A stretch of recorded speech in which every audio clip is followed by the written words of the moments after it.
Hello students, welcome to सदगुरु ITI. मैं हूँ अजीत सर। सदगुरु आईटीआई के ऑनलाइन प्लेटफॉर्म पर स्वागत करता हूँ और उम्मीद करता हूँ कि आप लोग अच्छे होंगे और अच्छे से पढ़ाई करते होंगे। आज मैं आप लोगों को सेकेंड ईयर के वर्कशॉप कैलकुलेशन पढ़ाऊँगा, जिसमें हम लोग पिछले लेक्चर में आप लोगों को फोर्स के बारे में पढ़ाए थे। मतलब फोर्स किसे कहते हैं, फोर्स कितने टाइप के होते हैं ये भी बता दिए थे। फोर्स का एसआई मात्रक क्या होता है, फोर्स का एसआई मात्रक, सीजीएस मात्रक, एफपीएस मात्रक, सारा मैं आप लोगों को बता चुका हूँ। और कल के लेक्चर में हम लोग पढ़े थे कि रिप्रेजेंटेशन ऑफ फोर्स यानी बल का प्रदर्शन भी पढ़ लिए थे। बल का प्रदर्शन मतलब बल को प्रदर्शित कैसे किया जाता है, यानी कहने का मतलब है कि बल का परिणाम, परिणाम मतलब कितना हम बल लगा रहे हैं, 10 न्यूटन, 15 न्यूटन, और बल का दिशा मतलब बल का दिशा दोनों होते हैं, ठीक है ना। प्रदर्शन करने के लिए परिणाम और दिशा दोनों होते हैं, और उनको प्रदर्शित करने के लिए हम उस पर एरो का चिन्ह दे देते हैं। ओके, एरो का चिन्ह लगाकर प्रदर्शित करते हैं। ओके, तो ये आप लोग को मैं अच्छे से बता दिया था। आज मैं आप लोगों को बल विश्लेषण यानी रिजोल्यूशन ऑफ फोर्स पढ़ाएंगे। Okay, resolution of force. तो आइए हम समझते हैं रिजोल्यूशन ऑफ फोर्स क्या होता है। यदि कोई बल एफ, देखिए इस चित्र में देखिएगा, आप चित्र में भी दिया है यहाँ पे, एक देखिए, एक बल ऊपर की तरफ लग रहा है, एक बल नीचे की तरफ लग रहा है। तो इस साइड में जो बल लग रहा है, एरो का चिन्ह बोले थे ना कि रिप्रेजेंटेशन ऑफ फोर्स किसे कहते हैं, जिस दिशा में बल लगा रहे हैं उधर हम एरो दे देते हैं।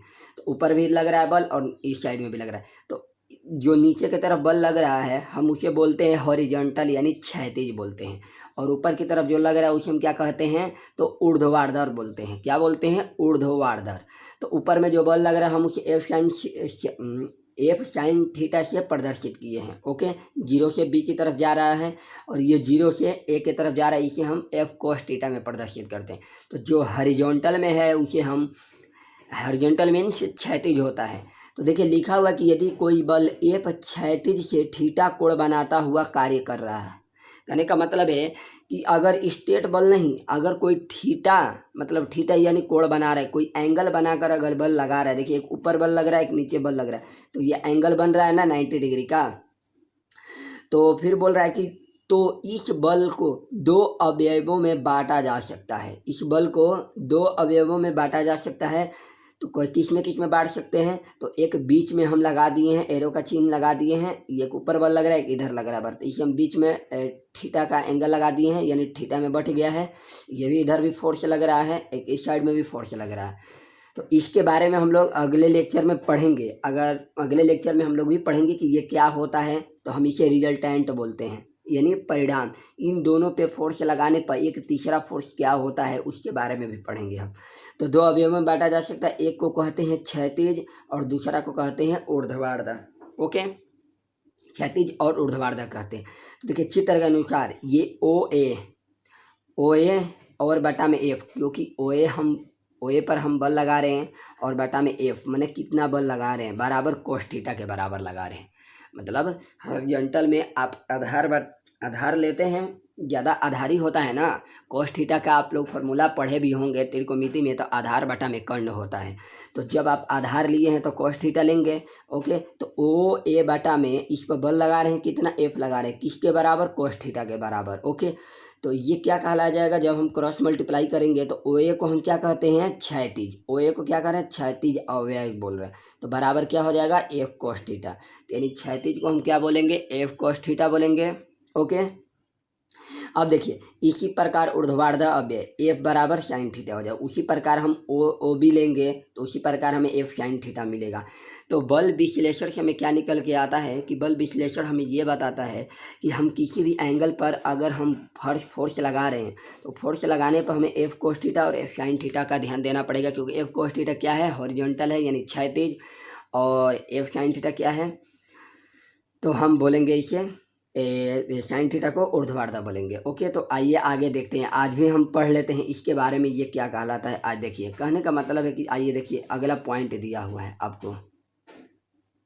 देखिए अगला पॉइंट दिया हुआ है कि परिणामी बल ज्ञात करना, finding resultant force, finding resultant force. तो देखिए मैं आपको अपने लैंग्वेज में बता रहा हूँ, पहले तो इसमें देखेंगे परिणामी बल का मतलब ये होता है कि किसी भी बॉडी पे मान लीजिए एक 10 न्यूटन का बल लग रहा है, एक 15 न्यूटन का लग रहा है, एक 20 न्यूटन का, एक 30 न्यूटन का, मैंने एक बॉडी पे बहुत सारा फोर्स लग रहे हैं, ठीक है। और एक अलग से बंदा आया, मान लीजिए एक 5 लड़के मिलकर बल लगा रहे हैं, कोई 10 न्यूटन, 20 न्यूटन, 30 न्यूटन, तो एक अलग से एक और लड़का आकर ऊपर से पाँचों के बराबर अकेले बल लगा दिया, पाँचों के बराबर अकेले बल लगा दिया, तो उन पाँचों के लिए नया वाला बंदा क्या कहलाएगा? वही परिणामी कहलाएगा। ओके, जो पाँचों के बराबर बल लगाता है वो नहीं, वही पाँचों का क्या कहलाएगा? परिणामी बल कहलाएगा, ठीक है।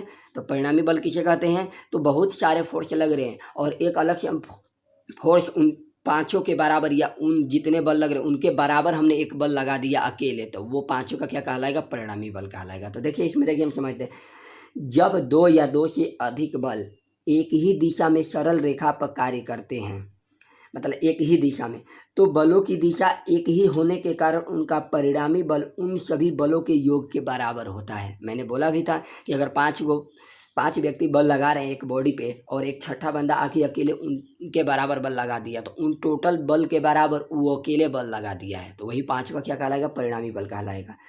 तो होने के कारण परिणामी बल उन सभी बलों के योग के बराबर होता है तथा बलों की दिशा में कार्य करता है, यानी बलों के दिशा में भी कार्य करेगा। बलों की दिशा में यदि पी क्यू आर एस तीनों एक ही सरल रेखा ए बी पर ए बी से बी दिशा की ओर कार्य करते हैं, देखिए ये ए से बी एक मान लीजिए बल लगा रहे हैं, इस पर कौन कौन क्या क्या बल लगा रहे हैं? पी क्यू और एस बल लगा रहे हैं, ए से लेकर बी की तरफ लगा रहे हैं, एक ही दिशा में तीनों लगा रहे हैं, मतलब दिशा तीनों का एक ही होना चाहिए, अगर अलग लगा देगा तो वो माइनस हो जाएगा।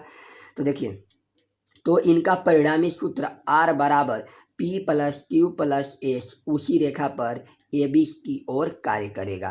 कहने का मतलब है कि अगर इन तीनों को जोड़ेंगे तो ये तीनों जो हैं अगर जोड़ेंगे तो ये ए बी के तरफ क्या करेंगे? कार्य करेंगे, ए से बी के तरफ कार्य करेंगे। ओके, तो ये हमारा, चलिए देखते हैं आगे कुछ इसके बारे में देखते हैं और क्या दिया हुआ है।